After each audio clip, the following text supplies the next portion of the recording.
హలన్య విశేషరావు. Delhi BJP అగ్రనేతలు ఎప్పుడు ఏది చేసినా తుఫాను ముందు ప్రశాంత వాతావరణం ఉండేలా క్రియేట్ చేసి ఆ తర్వాత నిర్ణయాన్ని వెలువరిస్తారు.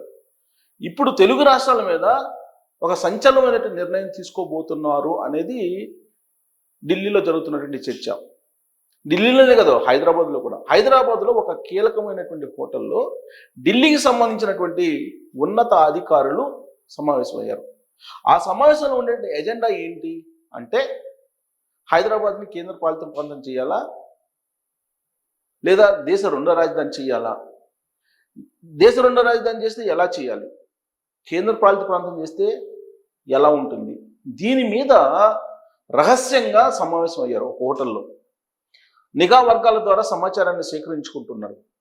భౌగోళిక పరిస్థితులు ఏంటి, సామాజిక పరిస్థితులు ఏంటి, ప్రజాభిప్రాయం ఎలా ఉంది, నిర్ణయం తీసుకుంటే కేంద్ర పాలిత ప్రాంతంగా ఎలా ఉంటుంది, తెలంగాణ ప్రజల నుంచి రెస్పాన్స్, ఒకవేళ దేశ రెండో రాజధానిగా అనౌన్స్ చేస్తే ఎలా ఉంటుంది, హైదరాబాద్ కాకుండా అమరావతిని దేశ రెండో రాజధాని చేస్తే ఎలా ఉంటుంది, ఇలాంటి అంశాలు వాళ్ళ మధ్య చర్చకు వచ్చినట్టు తెలుస్తుంది. ఒక కీలకమైనటువంటి లీడర్లకు సంబంధించినటువంటి టీం ఒక రహస్యమైనటువంటి ప్రాంతంలో హోటల్లో ఈ తర్జన భర్జనలు జరుపుతున్నారనేది లేటెస్ట్గా వస్తున్నటువంటి ఒక ఇన్ఫర్మేషన్. ఇది సోషల్ మీడియాలో చక్కర్లు కొడుతుంది, వైరల్ అవుతుంది. కారణం ఏంటంటే, చాలా కాలంగా దేశ రెండో రాజధాని అలాగే కేంద్ర పాలిత ప్రాంతం ఈ రెండింటి మీద చర్చ జరుగుతుంది. దానికి కారణం ఏంటంటే, ఢిల్లీలో సంవత్సరం మొత్తం మీద 180 రోజులు నివాస అనుకూలంగా లేనటువంటి రోజులు. కారణం, అక్కడ పొల్యూషన్ విపరీతంగా పెరిగింది, అక్కడ ఉండలేనటువంటి పరిస్థితి నెలకొంది. ఈ కారణం చేత దేశ రెండో రాజధాని అవసరము అనేటువంటి అభిప్రాయానికి కేంద్ర ప్రభుత్వం వచ్చింది అని చెప్పి విశ్వసనీయంగా తెలుస్తోంది. అంతేకాదు, రాజ్యాంగంలో దేశ రెండో రాజధాని ఉంది. అలాగే బీజేపీ మేనిఫెస్టోలో కూడా, బీజేపీ మూల సిద్ధాంతాల్లో కూడా ఇలాంటి ప్రస్తావన ఉంది అని చెప్పి అప్పుడప్పుడు బీజేపీలో అంతర్గతంగా చర్చ జరుగుతూ ఉంటుంది. మరి ఇప్పుడు ఆ సమయం ఆసన్నమయ్యింది అనేది సర్వత్రా వినిపిస్తోంది. దానికి కారణం ఏంటంటే, హైదరాబాద్, అమరావతి రెండు జంట రాజధానులు కాబోతున్నాయి. ఎక్స్ప్రెస్ హైవేకి పర్మిషన్ ఇచ్చింది కేంద్ర ప్రభుత్వం, గ్రీన్ఫీల్డ్ ఎక్స్ప్రెస్ వేకి పర్మిషన్ ఇచ్చింది. అలాగే కృష్ణానది మీద 11 వంతెనలు అమరావతి దగ్గర ఏర్పాటు చేయడానికి పర్మిషన్ ఇచ్చింది. రైల్వే క్యారిడార్ని ఏర్పాటు చేయడానికి అనుమతించింది. ఇలా రైల్వే క్యారిడార్ కానీ లేదంటే రోడ్డు మార్గాన్ని కానీ పెద్ద ఎత్తున చేపడుతున్నారు అమరావతి అలాగే హైదరాబాద్ మధ్య. పైగా రేవంత్ రెడ్డి గారు అనుకూలంగా ఉన్నారు కేంద్ర ప్రభుత్వానికి అభివృద్ధి విషయంలో. ఎప్పుడు ఢిల్లీ వెళ్ళినా కానీ కేంద్ర ప్రభుత్వంలో ఉన్నటువంటి ప్రధానమంత్రి నరేంద్ర మోడీ గారిని కలుస్తూ ఉంటారు. 3 భాగాలుగా చేశారు హైదరాబాద్ని, అలాగే 3 కార్పొరేషన్లు చేశారు గ్రేటర్ హైదరాబాద్ని. 3 భాగాలుగా ఎలా చేశారు? ఔటర్ రింగ్ రోడ్డు లోపల ఉండేటువంటి ప్రాంతం ఒకటి, outer ring road, regional ring road ప్రాంతం మరొకటి, రీజనల్ రింగ్ రోడ్డుకి అవతల ఉన్నటువంటిది మరొక ప్రాంతం. ఇలా 3 భాగాలుగా చేశారు. ఇంకొక వైపు ఫ్యూచర్ సిటీని శరవేగంగా ఏర్పాటు చేయబోతున్నారు. ఈవెన్ గ్రీన్ ట్రిబ్యునల్కి ఫ్యూచర్ సిటీ మీద పిటిషన్ వేసినా కానీ గ్రీన్ ట్రిబ్యునల్ పట్టించుకోలేదు. అంటే కేంద్ర ప్రభుత్వం పరోక్షంగా సపోర్ట్ చేసేటువంటి పరిస్థితి కనపడుతుంది ఫ్యూచర్ సిటీకి.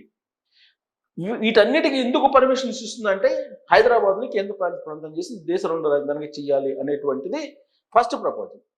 ఇన్ కేస్ దేశ రెండో రాజధాని కాకపోతే హైదరాబాదు కేంద్ర పాలిత ప్రాంతం చేసేసి దేశ రెండో రాజధానిగా అమరావతిని చెయ్యాలి అనేటువంటిది. అమరావతి ప్రస్తావన ఎందుకు వస్తుంది అని అంటే, యాక్చువల్గా అమరావతి రాజధాని అనేది ఐడెంటిఫై అయింది, గెజెట్ కూడా వచ్చేసింది. సిఆర్డిఏ లిమిట్స్లో ఉండే ప్రాంతం అంతా కూడా ఆంధ్రప్రదేశ్ రాజధాని అమరావతి, అంతవరకు మాత్రమే రాజధాని పరిమితి. కానీ చంద్రబాబు నాయుడు గారు మరొక 44,000 ఎకరాలు తీసుకోవడానికి, ఆ తర్వాత 3వ ఫేజ్లో ఇంకొంత తీసుకోవడానికి మొత్తం 1,00,000 ఎకరాలు భూముల్ని సమీకరిస్తూ ఉన్నారు. మరి ఎందుకు సమీకరిస్తూ ఉన్నారు? కేవలం ఆంధ్రప్రదేశ్ రాజధాని కోసం అయితే అంత అవసరం లేదు అనేది చాలామంది చెప్తూ ఉన్నారు. కానీ చంద్రబాబు నాయుడు గారు ఏం చెప్తున్నారు? ఫ్యూచర్ సిటీ రాబోయేటువంటి రోజుల్లో ప్రపంచంలో నెంబర్ 1 రాజధాని కాబోతుంది. దీనికి సహకరించండి, దీనికి ఒక విజన్ ఉంది, సెల్ఫ్ ఫైనాన్సింగ్ రాజధాని అని చెప్పి చెప్తూ ఉన్నారు.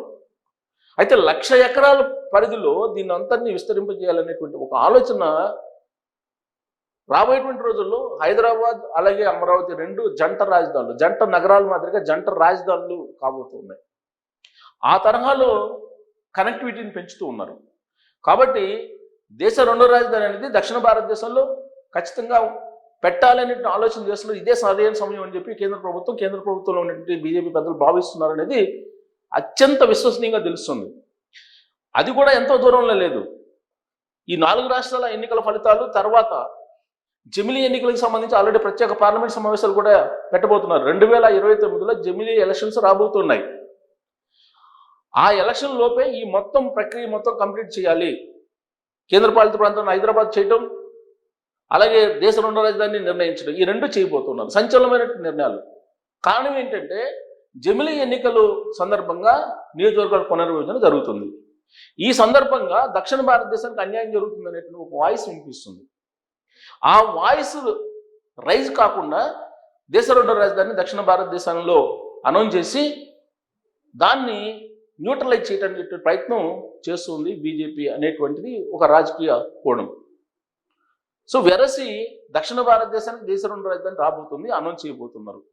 ఒక నోట్ల రద్దు మాదిరిగా, ఒక జిఎస్టీ మాదిరిగా, ఒక త్రిపుల్ తలాక్ మాదిరిగా, ఒక సిఏఏ మాదిరిగా, ఇలా ఏదో ఒక రోజు రాత్రి ఖచ్చితంగా దేశ 2వ రాజధానిని అనౌన్స్ చేయడానికి చాలా దగ్గరగానే మనం ఉన్నాము అనేది వినిపిస్తుంది. దానికి కారణం ఏంటంటే అధికారుల బృందం హైదరాబాద్కు వచ్చి అన్ని రకాలుగా అన్ని కోణాల నుంచి అధ్యయనం చేసి రిపోర్టు కేంద్ర ప్రభుత్వానికి ఇవ్వబోతుంది. ఈ రిపోర్ట్ని పరిశీలించిన తర్వాత దేశ 2వ రాజధానిని అనౌన్స్ చేసేటువంటి అవకాశం ఉంది. అది అమరావతి లేదంటే హైదరాబాద్ మాత్రం కేంద్ర పాలిత ప్రాంతం ఖచ్చితంగా అయ్యే అవకాశం ఉంది అని చెప్పి అంటున్నారు. కేంద్ర పాలిత ప్రాంతం చేసి దేశ 2వ రాజధానిగా అనౌన్స్ చేస్తారా, లేదంటే హైదరాబాద్ కేంద్ర పాలిత ప్రాంతం అమరావతిని 2వ రాజధానిగా అనౌన్స్ చేస్తారా అనేటువంటి ఒక చర్చ అయితే జరుగుతుంది. దీంట్లో ఏది బెటర్ ఆప్షన్? వాస్తవంగా బైఫర్కేషన్ జరిగినప్పుడే బైఫర్కేషన్ చట్టాన్ని తయారు చేసేటప్పుడు బైఫర్కేషన్ చట్టాన్ని అప్పుడే హైదరాబాద్ని కేంద్ర పాలిత ప్రాంతం చేయాలి అనేది ఆంధ్రప్రదేశ్లో ఉండేటువంటి అనేక మంది చేసినటువంటి డిమాండ్. ఆ సందర్భంగా రాయల తెలంగాణ ప్రపోజల్ వచ్చింది, అలాగే ఉత్తర తెలంగాణ అనేటువంటి ప్రపోజల్ వచ్చింది, అంటే ఉత్తరాంధ్ర తెలంగాణ ప్రపోజలు, ఇలా రకరకాల ప్రపోజల్స్ వచ్చాయి.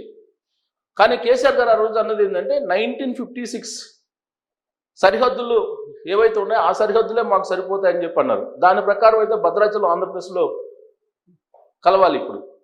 సో వీటన్నిటి మీద ఇప్పుడు మరోసారి చర్చ జరుగుతుంది. ఎందుకంటే దేశ 2వ రాజధానిని అనౌన్స్ చేసి కేంద్రపాలిత ప్రాంతం హైదరాబాద్ని చేయాలంటే ప్రత్యేకమైనటువంటి అక్కడ బైఫర్కేషన్ చట్టంలో మళ్ళీ మార్పులు తీసుకురావాలి. ఆ సందర్భంగా బైఫర్కేషన్ యాక్ట్ మీద విస్తృతమైన చర్చ పార్లమెంట్లో జరిగేటువంటి అవకాశం ఉంది. ఆ సందర్భంగా మళ్ళీ భద్రాచలం అంశం కూడా తెర మీదకి వచ్చేయడానికి అవకాశాలు మెండుగా ఉన్నాయి.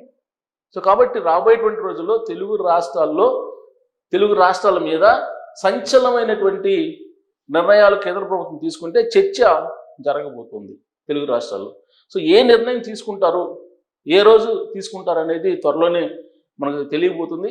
మొత్తం మీద అయితే డెఫినెట్గా ఈ నిర్ణయం అయితే ఉండబోతుంది అనేది మాత్రం సోషల్ మీడియాలో చాలా బలంగా వినిపిస్తున్నటువంటి న్యూస్. మరి ఇది మనం నమ్మశక్యం అంటే చాలా కాలం నుంచి వినిపిస్తుంది, కానీ నమ్మశక్యమే.